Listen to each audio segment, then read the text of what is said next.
Welcome in. Welcome once again to the newest edition of 3 in, 3 out, the most unique Seahawks recap show in the multiverse. I'm your host, Clinton Bonner, and I am joined by the one, the only, the great Brandon Schultz.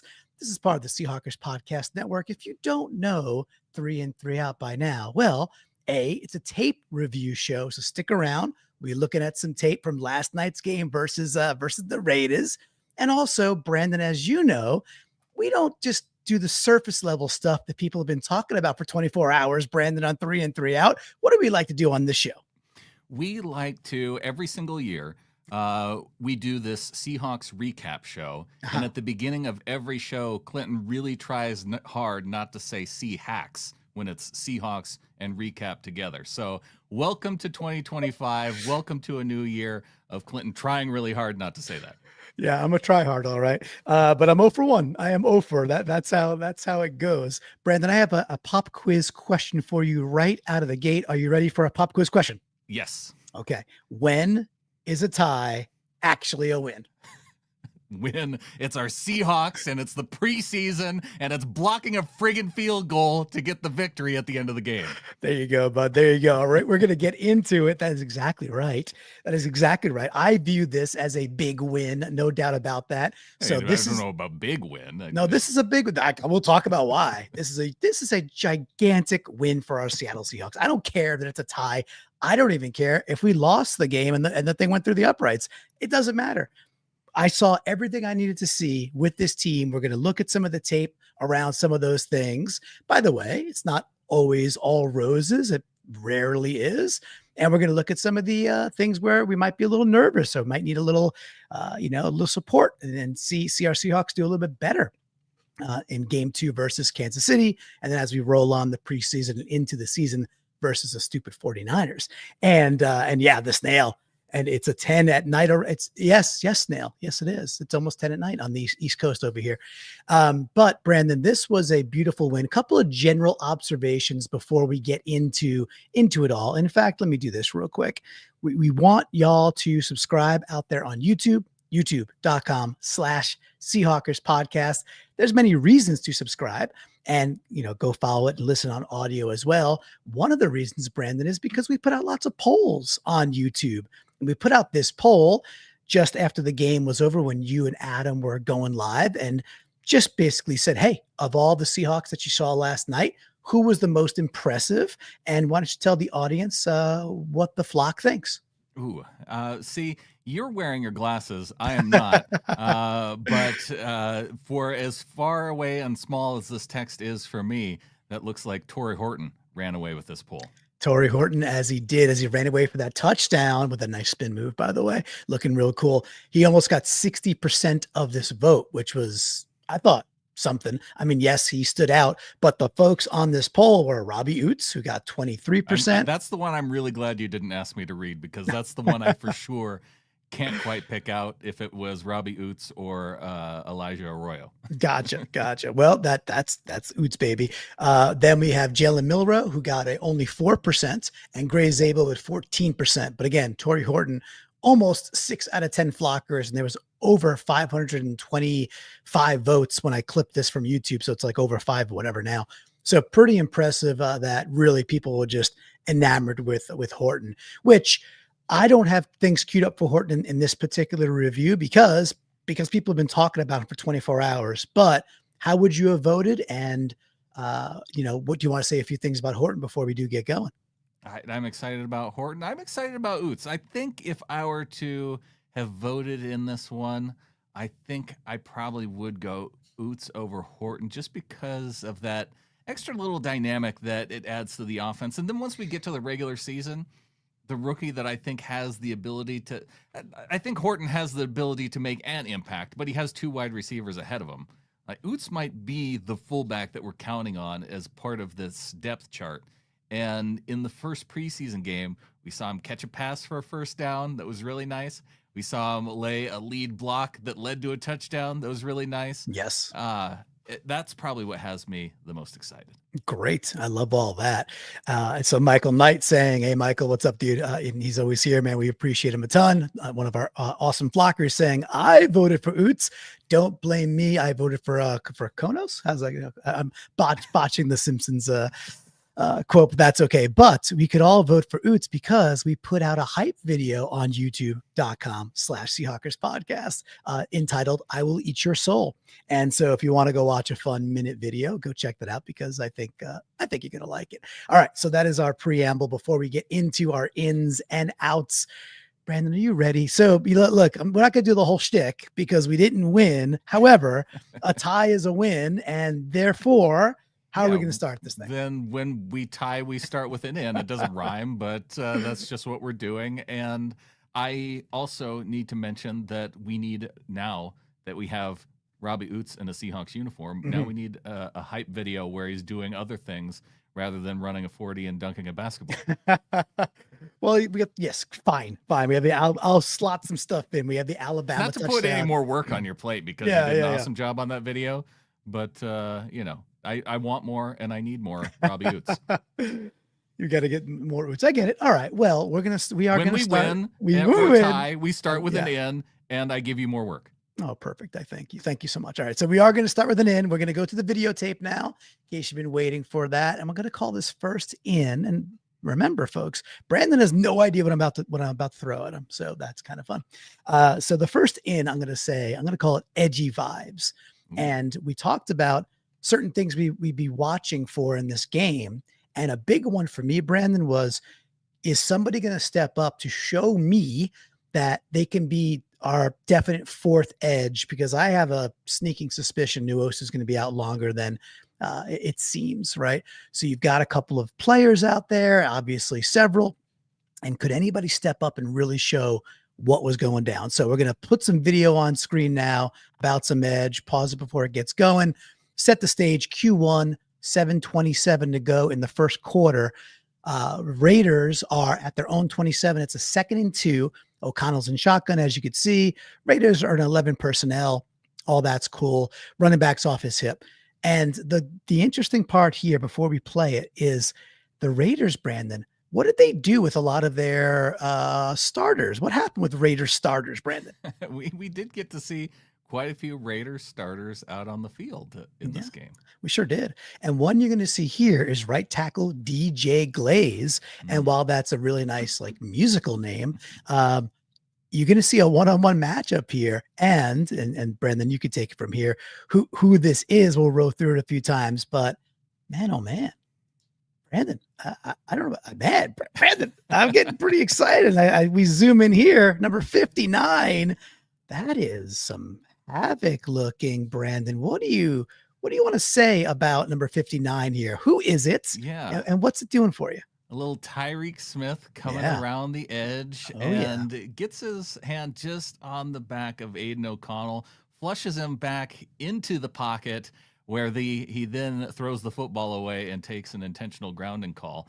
And a fun play here by Smith. And I think the reason why I like this as much as I do is for the fact that you pointed it out. This was a play that it backed him way up.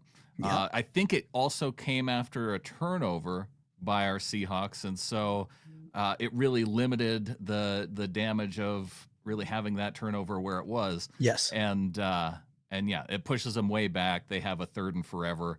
But Tyreke Smith getting the pressure and doing it against one of their starting right tackles. Yeah, said it perfectly there, man. So at the only things I would add to that is just simply that, again, I was looking for somebody who could step up and be what I think is at least a serviceable edge, which I'm not trying to demote what he can be, but I'm trying to actually put more importance on what does that mean when you have a 4th edge where you've got 3 really solid dudes and Nuosa's injured. And what happens if you have a 4th dude and maybe we go get Clowney still or something like that. We'll see.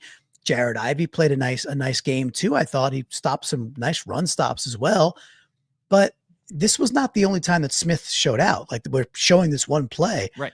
I thought he had 3 or 4 really nice rushes, man. So it was consistency. Now, is he TJ Watt? No, but is he now a third-year guy, a fifth rounder from Ohio State who was successful in college, but not, not like hyperbolic successful. He's just kind of good. I mean, Brandon, if we could just have another good edge kind of come into his own this year, and it's Tyreek Smith, this is why I'm starting there as an in, bud. Yeah. And you're kind of asking yourself which one of these kind of late round guys like Mike Morris, like Tyreek Smith, who are going to develop into that depth piece that you hope that they do, picking them toward the middle of the round. This is the time that you want those guys to develop. And when he's on the field for 22 passing snaps and gets pressure on 3 of them, that's a pretty good ratio for a pass rusher. Yeah, that's great. Appreciate you pulling the stats there. We'll let this run through one more time. There we are. We'll pause it there and we'll flip back over. Now we got to go to the outside of the ledger, Brandon. But you know what? We'll get it next time. But I'm assuming the whammy's out for just getting fixed. The whammy's not available right now. It's probably it was down. For it because with it being a tie. Yeah, like I'm going to take a couple snaps off. Yeah, well that makes sense. We'll see if it wakes up. Okay. It's also a little bit later in the week. Maybe it needed a nap. Yeah, well, funny you say that.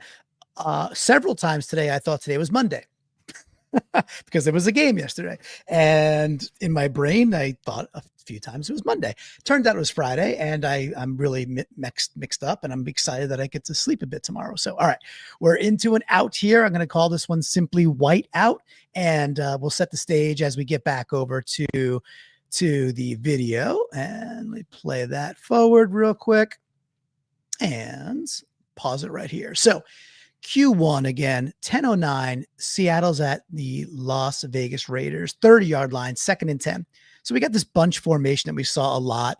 Here we're in shotgun, which, Brandon, I know you pulled some stats to go look at how often we were under center, which to me, I was enamored with how often we were under center, how often we were booting. This particular case, we're not. We're Drew's in shotgun. He's got Helani to his left, and he's got Tariq Young and Cody to the top of the screen. And it's a little bit of a unfortunate misexecution, right? I think Cody will run it through. I think Cody might get a little deep as he steps back to go, go take a what is just a wide receiver screen, a little bubble screen. And also, I think Drew's a little bit off as well, right? So this is 2nd and 10. And the thing that I always try to hone in on, especially in this show, is that the next play, do you remember what happens the next play, Brandon? It was a turnover the next play. It is. Now they're in 3rd and 10, and it's, Drew's a little late to progress. He tries Horton it down the left side. It's a nice interception, but it's an interception. To me, it's rarely the play that is the thing. The play is the thing. It's rarely the play. Very often to me, it's the cascading of like a poorly executed play right before something went south. So another example here, I think Drew's a little off. Yeah. I think Cody could still catch this, right. And the last thing I'd say is you got Bradford and Abe darting right. It's pretty well set up. That's the thing. That's the thing that bugged me the most about this is that this was set up the way it is supposed to be. And Drew, he gets the ball right away, and he doesn't really move his feet at all. And so he's kind of, I think the ball could have been placed a little bit better. White still had the ability to catch it. I think it went down as maybe the only drop by a Seahawks receiver in this game. So the connection there between Drew and White was one part of the disappointment, but the fact that everything else was really set up well, that this probably goes for a first down if they make this connection. I think you're right, man. And instead, it ends up being a turnover on the next play. Yeah. I mean, it's set up nicely. You've got the man up block there. You got your 2 guys in motion, pulling right. And, hey, you want to put Abe and Bradford on a couple of DBs? I'll take our guys in that scenario, right? So I could always take some solace in for a smidgen off on something like this. Well, it's the preseason first and foremost, and that it was foundationally set up nicely. Because later in the game, and we don't cover it, I'm not going to cover it, but later in the game, Halani has a great screen where Haynes is downfield. He makes one juke. It's like 30-something yard screen on a 3rd and 10. So wow, Brandon, we have a screen game too. So Kubiak kind of showing out and shining through, which I think is really, really cool. Amy did mention, I saw her say like that White was kind of disappointing. Yeah, I agree. Like there was a lot of Seahawks that absolutely certainly had their stock rise and helped their stock. And I know Cody White's been very consistent in his couple of years. And he's showed out in several preseason games, and he's been good when he's had shots. So I like him with that. He didn't help himself yesterday. He also had a drop, whether it was called a drop or not. He had something in the second quarter. He does get hit hard from behind, but he could have caught the ball. He just doesn't come down with it. Right. So not the best outing for White. He's going to take the first out, maybe with Drew. But again, I guess the silver lining. They can co-sign on this one. They could co-sign. They could co-sign. Silver lining. It's nicely set up. All right. That brings us back, Brandon. I'm not sure if it woke up, but if it did, now be the time. Hey, wake up. A little quiet there. There it is. The whammy's back, baby. The whammy's back. All right, let's get back into another in. Okay.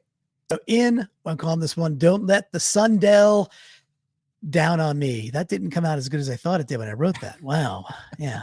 Anyway, that's I see what you're going for. Yeah. A little Elton John, right? So this is kind of nice. I like this. So let's play it, and I'll set up so you can all see it on screen. Switch back to here, and let me just pause it as we get this online. It's Q2 just to start to set the stage. Here we go. So it's Q2, 8:34 to go. Seahawks are at the Raiders 45-yard line. It's a 1st and 10. Now the score is 7-3 Seahawks. So this is the play right after that big 3rd and 10 screen I just talked about. So we just got a huge chunk play to Halani. So if folks remember that, down the right-hand side, Christian Haynes, who I think played pretty well, is kind of leading the way down the right-hand side. It's a big chunk play. Cool. So again, we got Drew under center. Again, it's this tight formation. The running back is 7 yards deep. I kind of like that. And you get Arroyo doing the motion on the snap, where he's pulling across the face of the line here. As you can see, 18 in motion, that's Arroyo. And what you end up getting is you start to suck some of these Raiders linebackers. They start to have to follow the big body. And as this all plays out, you just get this beautiful dig route by Tyreke Young. And we'll play it through here. And plenty of time to step. Boom. I mean, just absolutely gorgeous. This might have been my favorite play of the game. And then we'll dive in a little bit, closer in a second. Ooh, but Brandon, play. Yeah, I mean, just look at it. But because this, to me, this is Kubiak offense under center, after snap motion with a tight end going against the grain, and then to clear the middle of the field because of all this motion and freezing linebackers, and then you get a dig right in that sweet spot. Right, and it's executed very, very well.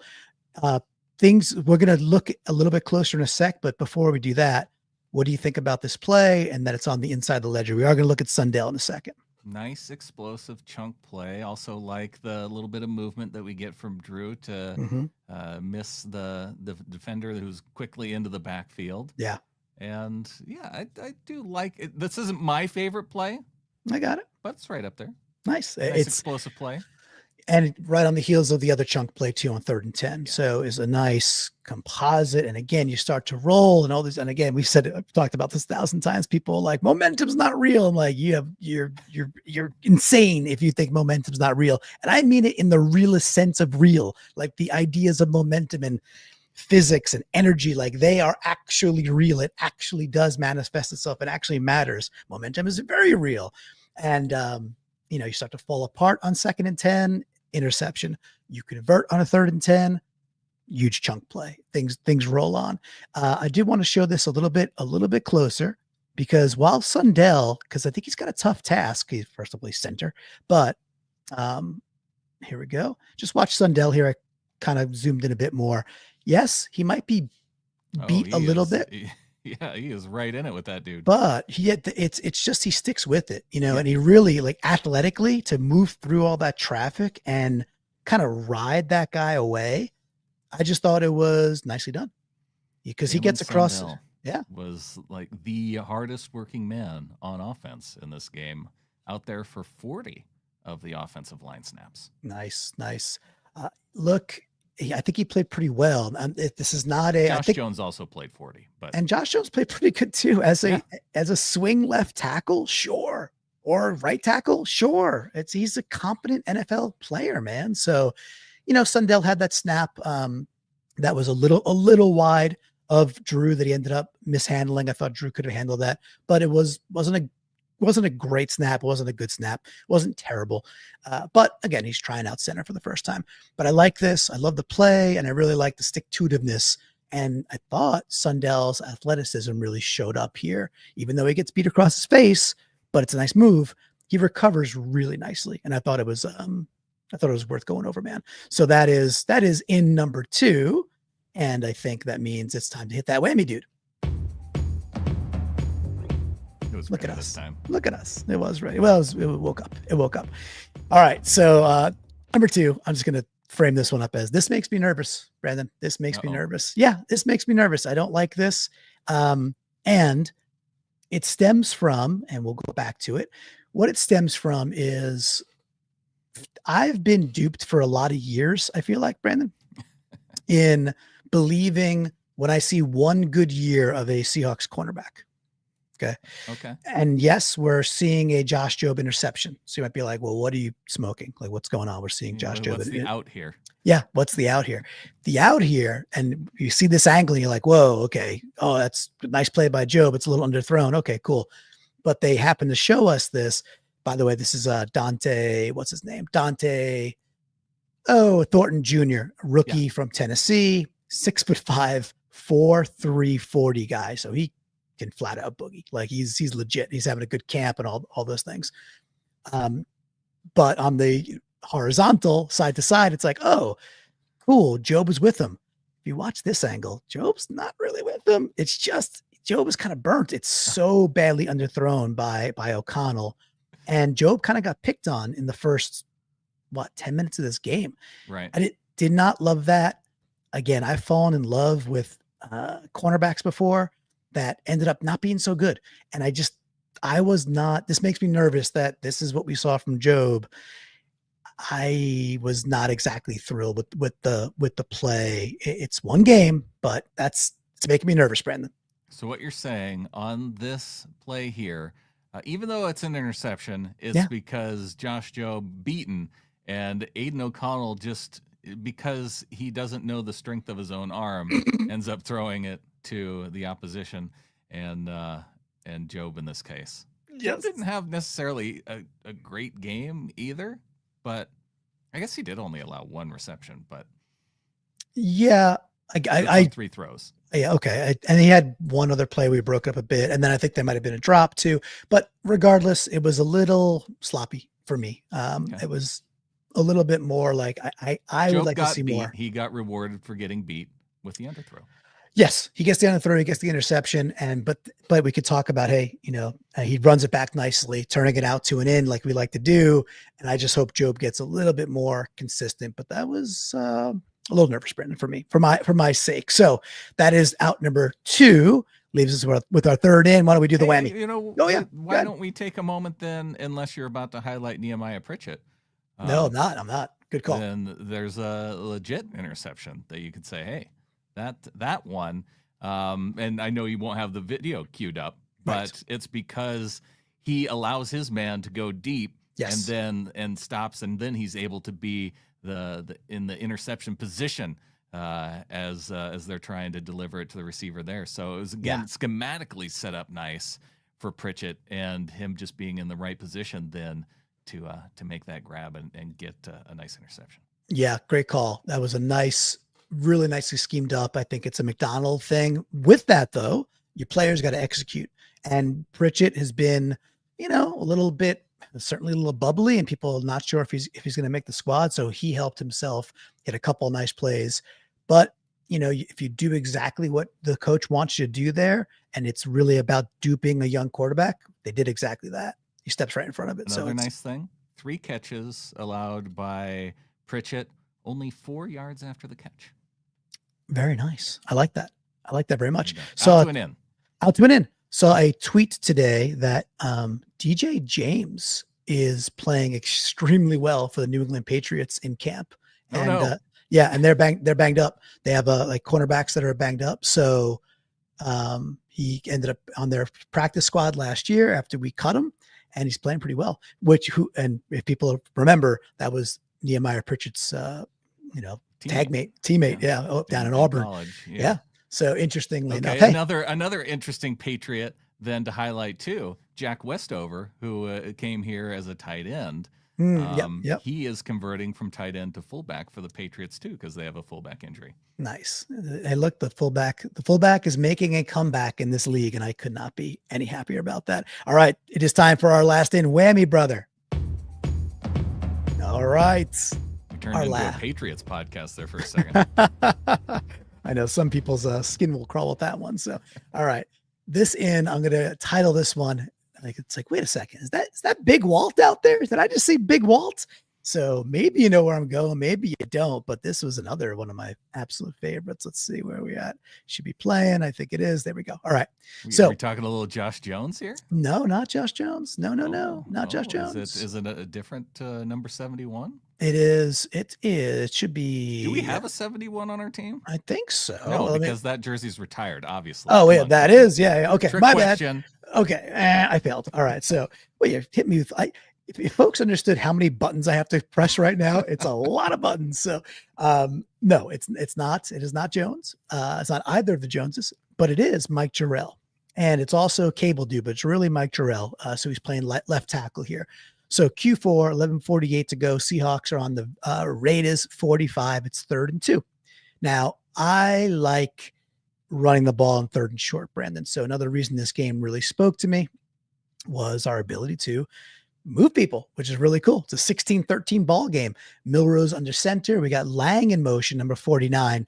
So he's coming in line. He's the tight end. He's flanked out. He kind of comes in to then sit down like in line.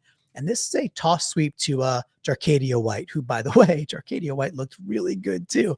And you get Jarrell and Cable Dude. Jacardier, I think. Jacardier. Is how they pronounce it on the broadcast. Okay, Jacardier. Okay, all right, that sounds great too. The dude can run, and he kind of reminded me of Chris Carson, so that's something.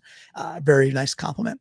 Now you might see Ricky White here. He tries to block. He does very poorly, but Mike Jarrell does not do poorly. So watch this as it pulls through. Then we get a little closer with it.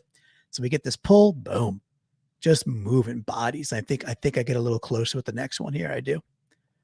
So good athleticism, just moving dudes, man.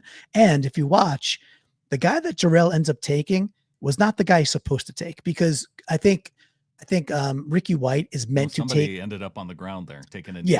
Yeah. I just decided it's time. It's time. So you see it come through again. It's Ricky White. He does not great. He kind of whiffs, right? So Ricky White whiffs, but boy, oh boy, does Jarrell get out there and blast his guy. Really nicely done. Nice 3rd and 2 pickup. Nice seeing those guys on the move and being where they're supposed to be. This is what you need to do to have a successful, outside zone type team. Yes. You're saying things perfectly, dude. Look at this blast. He moves him back 3 freaking yards. That's an adult. An NFL adult. He's just springing back 3 yards.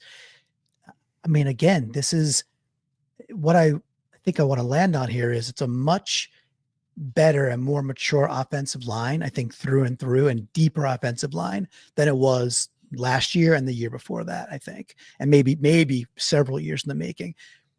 And the style of which we're doing these things. We didn't even look at Robbie Yates. We didn't look at Halani. There was a lot of good stuff there too, man. And then in the 4th quarter, there was a lot of cool stuff of just blowing dudes off the line and just getting chunks like 5-6 yards downfield before a running back is touched. Brandon, when's the last time we had like a run between the guards where our running back's not being touched for like 3 to 4 yards? Yeah, well, Damian Martinez would probably wonder where that blocking was for him last night. Yeah, but because he seemed like every time he touched the ball, he was getting hit in the backfield, or there just weren't any holes for him to run through, which was a little bit unfortunate for him. But one thing that I wanted to point out, and this is probably the time to do it, Clinton, is the contrast between how the Raiders offense operated and how the Seahawks offense operated. And you touched on a little bit earlier with talking about, oh, here we are under center versus, and here we are running the ball. For the Seahawks in this game, Drew Lock was under center 26 times compared to 14 times in shotgun. And you would think that, well, with Milroe being more of a college quarterback, yeah, they would tend to get him back in shotgun more. And he did. He started out in shotgun. He finished in shotgun, one because we were trying to move the football and it was toward the end of the game. But in between there, they got Milroe under center quite a bit. And so he ended up finishing the day 14 times under center versus 17 times in shotgun. So and on one drive, gosh, it was he was only in shotgun once. And then you go over to the Raiders and how they played. How many times, just thinking back, how many times do you think the Raiders were under center? Was in it 70 often? Plays? Right. I mean, 70 total 70? plays. I'll go 8. You exaggerated it by about 400%. They were wow, 2 times, and both those plays were quarterback sneaks. Okay, that barely counts, right? So, and they were tush pushes, which is garbage, right? So that really does not count at all. They were in shotgun 68 times against our Seahawks. It's shocking that that Pete would allow that. And then it begs the question: is just who Gino is, and is Gino truly just better in shotgun? And there's other things that start to kick up for me there, Brandon. But really, really interesting. And I don't care about the Raiders except for I hope Pete and that team does well. By the way, 2-second side quill. Jamal Adams apparently could play linebacker because he was good. Like straight up, he played linebacker well last night. It wasn't like, oh, that's cute. It was like, oh, he was good.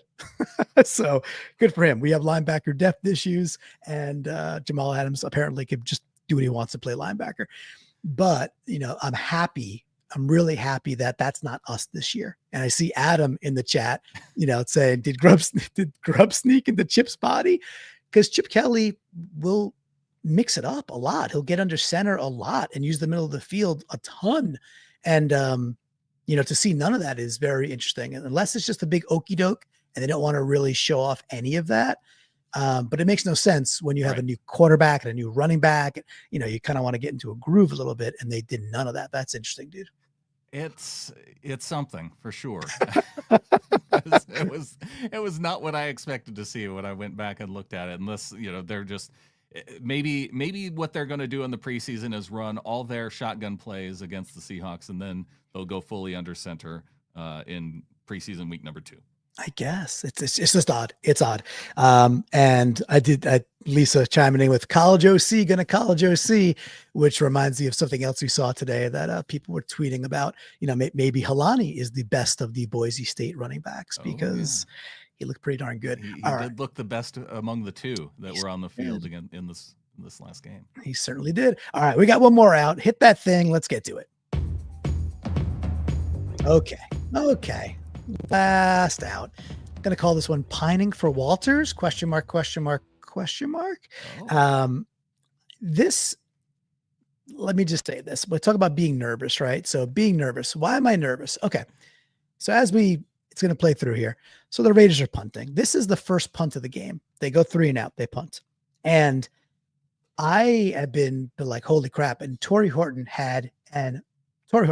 looked great. I know Adam's watching. Tory Horton was on him right after the draft, was like, this guy might be our number 2 receiver by year end. Do not discount that. He was well ahead of that curve. And Tory Horton played awesome as a wide receiver last night. He had an okay, interesting punt return in traffic later in the game. Just showed off some of his. I think he made like 18 guys miss. It was very spastically looking play. He got a couple of yards of field, and that's cool. with that, Tory Horton at the scrimmage a couple of days ago, whatever they call it now for the Seahawks scrimmage, he muffed a punt during the Seahawks scrimmage. If we watch this, he just makes me nervous. I don't want this. Look at the way he's fair catching this. Okay, First play. What's that? What is that, Brandon? What are we doing? What is that? You don't want shoestring catches as a punt returner. It just doesn't look like straight confidence. Now, he's a rookie. He could be nervous. These are all real things. Like that, I'm not discounting them. These are alpha males playing a sport, and they're damn good at it. With that, they could still have nerves. That's fine. But when I hear these muffing punts in scrimmage, and then I see this, I'm like, and I love him as a wide receiver. I think he's got great hands. He's really smooth. And I think he's going to be a heck of a wide receiver. I am not in the Tory Horton's got to be our punt return guy. And there's nobody else that should try based on a little bit of evidence. So I'll pause there because I think punt returning is a pretty darn big thing. And you cannot turn the ball over on them because it spells like an instant swing of like 6 points. Terrible. Well, I will say that making you nervous is not enough reason to cut the guy from being a punt returner already. But just want competition. That's all. Just competition. Want competition for sure. Also, we got Michael Knight in the chat saying that everybody please send good vibes to a Detroit player who got injured. They have suspended the game. Does that mean the game is off, or they're during a pause, or they just decided to go ahead and cancel it? Because if that's the case, that sounds pretty serious. Yeah. I don't know yet if folks could chime in. Terrible. I mean, for whoever the individual is, terrible. And really, Detroit has been so snake bitten with bad injuries for now going into a full second year. So, but I hope the dude's okay. Michael saying the game is off. Yeah. Terrible. Yeah. All right. Absolutely stinks, but that's unfortunately a part of this game because it's a tough game for sure. And Adam is in the chat saying with his injury history, save Tory for wide receiver 2 Thank duties. you. Adam is just Maybe. He always wants subpar returners back there when maybe we could have better than mediocre. Yeah, and I want I said this when we had Dan on the other day. I was like, look, you brought up DJ Dallas, and I was like, well, he did the best he could, but I'd like somebody back there with the dynamicism that's like, okay, every time you touch the ball, you might go all the way. I love that. With that, for punt returns, the first thing has got to be, I have no worries. If you even had like 2 other, they do that drill where they have like 3 other balls in their hand, and then you're still catching the 4th ball, and they do that like at the competition. Give me that guy. Give me those guys that could do that in their sleep. He looks a little less comfortable than I was hoping for. Again, Brandon, spin that back to an in because Tory Horton did some amazing things. Did he not? I remember like my favorite times watching special teams were when Tyler Lockett was back returning punts. Mm-hmm. And okay, maybe that's what he needed to stay on the team at the time and then work into the role that we remember him in for most of his career. But I like having that opportunity of having a player back there and knowing that all he needs to do is make a couple guys miss. And what we saw on that other return by Horton is his ability to make a lot of guys miss. Yeah. And if you can have that back there and you can get 1 or 2 big time plays from your punt returner and avoid injuries, because yes, you want to do that too, something that Tyler Lockett did very well during his entire career. So I want to see some big plays. Here we go. We've talked about big plays. How about a big man, Stuart S coming in with oots for kick return. Oots, a little all-star rumbling, bumbling, stumbling. That could be a lot of fun if he gets, kickoff or punt return. Oots, are you in for it, Brandon? I'm in for Robbie Oots doing whatever he is physically capable of. If he needs to play linebacker, if we put him back and run a little bit of wildcat with Robbie Oots, bring it on. Yeah. Fun topic. So Fun P here saying Bobby Ingram was a fun returner and solid. Yeah. Like that was a dude that I think in those competitions where they have like 7 other balls in their hand, he's just be like, yeah, whatever, just punt another one to me. I'll catch that one too. He was just like, just another worldly with like confidence back there. And he can get upfield and do some things. It was really, really cool. Carly Perkins saying, I think Oots can play every position. By the end of the season, I want to see it. Yeah, so far, so good. So, Brandon, that takes us through our ins and our outs of the first time. But of course, that, it is, we do not get a win because that's how ties work. So there is no brand in. Nope. However, there's a segment that we're never, ever, ever going to forget about. What segment's that, Brandon? Are you going to give away? Oh, I thought maybe you're going to give away a trophy. No, from the flock. Oh, that's the one we'll never forget. No, look, winners get sprinkles. There are no MVCs. The machine's not ready, by the way. If the whammy button is barely warmed up, there's no way the 3D printer's ready just yet. We'll have to get it ready for Kansas City game. No way. So you don't win. There's no MVC. And if you don't know what that is, just tune in next time because we'll talk MVC next time. I'm not even gonna give it away. But something we never, ever, ever give away or take for granted is that we get these amazing contributions from the flock. Brandon, before we get there, tell folks how these are people in Discord who are giving us their ins, their outs, part of the community, part of the flock. Remind people how they could be part of this awesome Seahawkers podcast community. Yes. If you are watching this show and you say, you know what, I want to contribute to the ins and the outs of 3 in, 3 out. Well, you got to be a member of our Discord community. And to be a member, you got to go to getintheflock.com. $3 and above gets you into our flock, into our Discord. You get a link there. And we've got all kinds of channels, including 3 in, 3 out, where we're going to get to folks who are giving their ins and their outs right about now. Yeah, right about now. I'm going to go back to here we go. Because I think I put them in this time. I think I did. There we go. Hopefully you can read some of them. If they're too far away from me, I'll handle it. But we took the actual visuals. So we're going to start with Josh Tahuman, one of the great flockers out there, saying Zabel manhandled Crosby. Now it turns out it wasn't Max Crosby. There was a correction. It was what's the guy who was starts with an L? Lula. That guy. Yeah. That guy. So it wasn't exactly Crosby, but I also don't care. Zabel still, I think, still manhandled him, still right? Manhandled that guy. Laulu. Okay, Laulu. Very good. And then the future Hall of Fame Oklahoma, which is in the SEC, offensive lineman.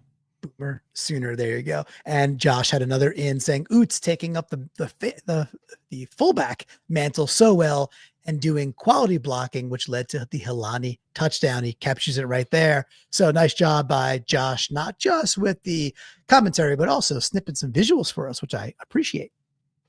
All right. These I bet you could read. Yes. KC Hawk coming in with the out. Marshawn's lack of camera work on the Helani TD. What are you saying? That Marshawn should be taking pictures and or not giving a forearm shiver to the back of our running back and the in to ageless Pete.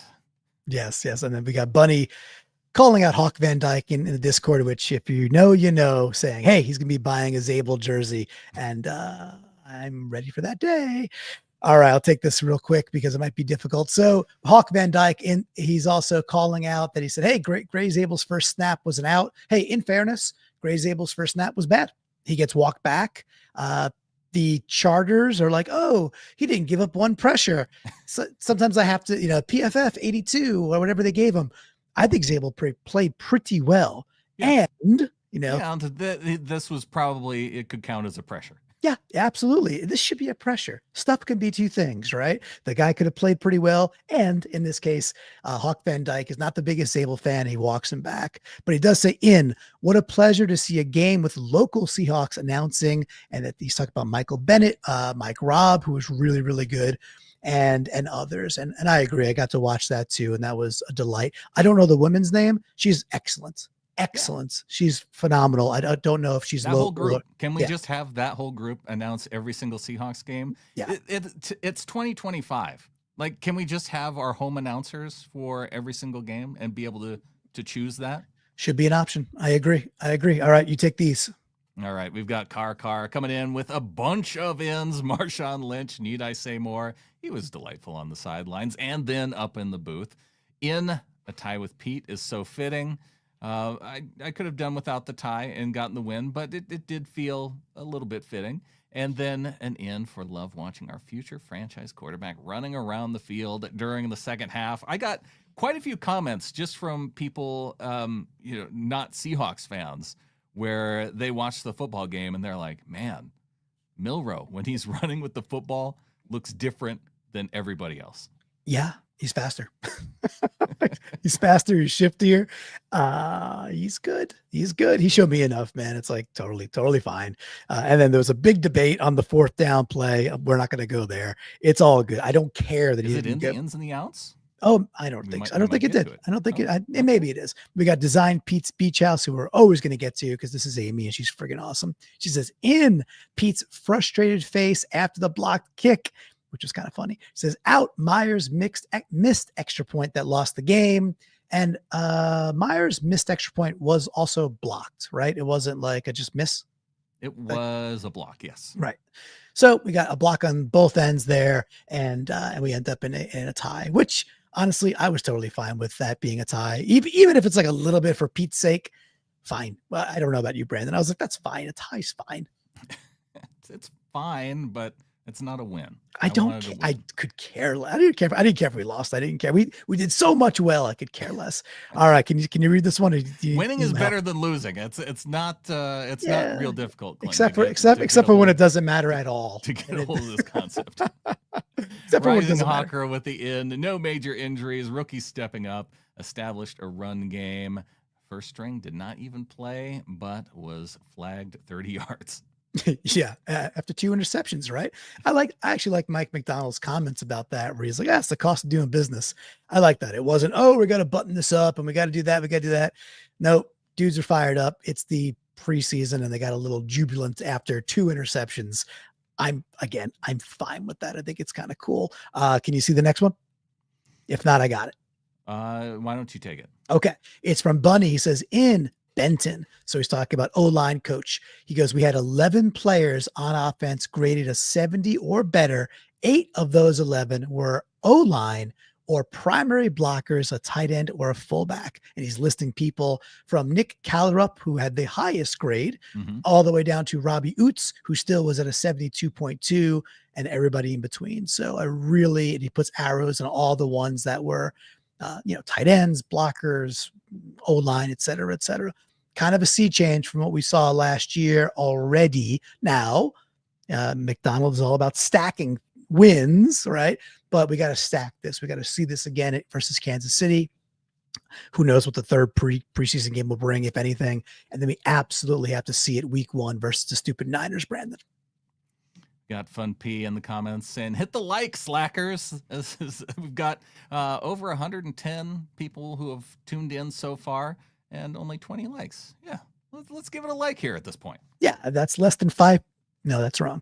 That's less than 20% of you giving a like. Math on the fly here. Yeah. No, you don't. Nobody wants that. Nobody wants that. I have a blank page because that's effective. And then I got one last one here. We got JSN Jiggy with it, who is, of course, Lisa in Seattle, or formerly in Seattle, but she's great. She goes, in all of our running backs having positive yards when on the field, in 50-50 success rate on the screen game. We talked about that and we love that. And there was a lot of yak. Gotta love yak. In Mike Mack, second string, spoiling Ashton Genty's debut because our run defense was pretty darn good.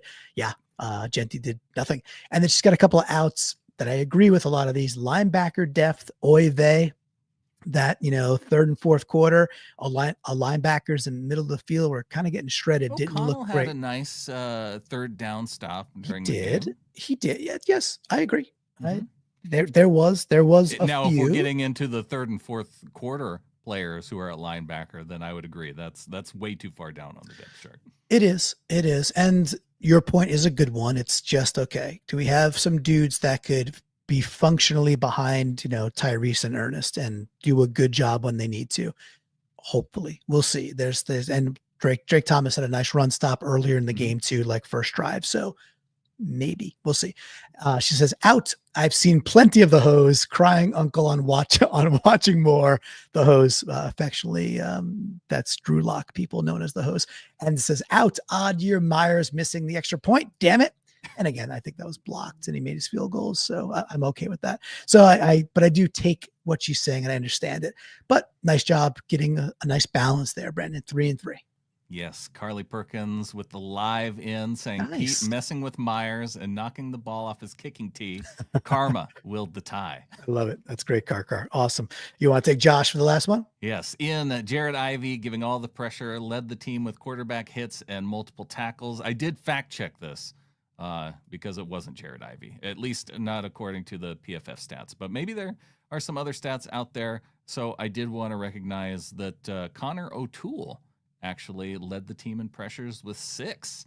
Nice. And he had that sack late in the game. Yeah, he broke through. The only sack of the game. Only sack. Yeah, number 57. And I heard some other pundits talking about. But 57 and 51 both look a lot alike. So it probably looked like, the same guy was all over the place. Yeah. I listened to a couple other shows today that were some good points were made, but some folks were kind of harping. They're like, oh, with all that, we didn't get a lot of pressure. We didn't get a lot of pressure.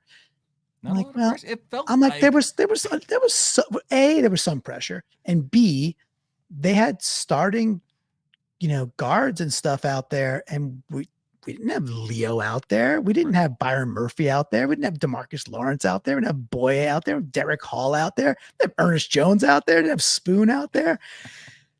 So sure. I'm not expecting, and we're not doing exotic blitz packages and stunts in the preseason either. But Eamon came off the edge early and had a little pressure, and we saw Tyreke Smith get in a couple times with some pressure. Eamon got credit for that pressure. He should have. It was a pressure.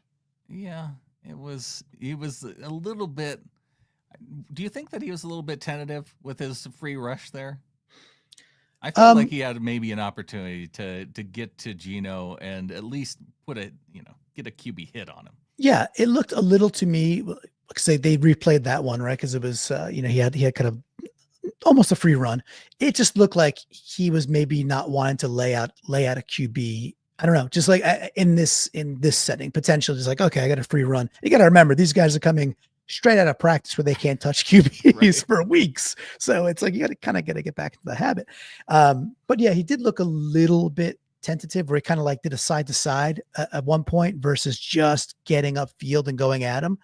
And, who knows, maybe I don't know. It still was an effective rush in my opinion, but the whole thing there was some punditry noise about that there was a lack of pass rush. And I was like, didn't really, but okay. But sacks and pass rush are different things. They had pressures. There weren't a ton of pressures. And there weren't. I would have liked to see more. Yeah, sure. That's all I'm getting at. Let's get some more next time. If in week 2 we're playing starters for a week, but I'm fine. I don't need starters in the preseason. I just don't need dudes getting hurt. One thing I do need though, is Shane Turner acoustic from Australia, our guy, who's an awesome dude. He says, he get $2.99 super chat, says, great to see a scheme that helps the O-line, Brandon. You must have liked seeing that. I know you did. I did like seeing that, and I like seeing Shane Turner in here. In fact, Shane, you are executive producer of the show, being the first one in with the super chat. There we go. Put that in your credits on your CV, and there you go. What's this about Seattle fans? So so shout out to Shane, by the way, for anybody that does live over in Australia. He is a musician. That's how he makes his living. So if you see Shane Turner out there, go see the guy and make sure you throw him some Venmo dollars so he could play you a favorite song. And hey, Todd. Hey, Toddrick. Seattle fans are some of the most ignorant in the NFL. Period. And then no capitalization. Problem is they don't realize it. No capitalization. So effing annoying. Todd, I got to tell you who's effing annoying, Todd. It's you, buddy, coming into our channel and trying to talk about Seattle fans. Brandon, I live in Connecticut. To me, Seattle fans are passionate, knowledgeable. Yes, can we skew Homer? But what fan base doesn't skew? That's your team. It's your team. On the East Coast, people talk about Seahawks fans. They're like, oh my God, that's a passionate fan base. They know what they're talking about. They love football. That is a football town. That's all the way over here, Brandon. So what can Todd go do in your, in your mind? Todd should go watch the George Carlin bit about people's names where he talks about guys named Todd and Tucker. Because that's one of my favorite George Carlin clips. Yeah. Fun P asking, did Nick get hurt? He was wincing. Fun P, if you go back and you watch the play, I think he lands on top of that. Let's see. That was the play where he ran down Genty from the backside. He ends up straddling Genty's hip. And so if you can picture that may have been the reason why he was wincing, is because maybe he straddled that hip bone a little too hard. Yeah. Well, and Michael Knight says, come on, Todd. I got to get right back to it.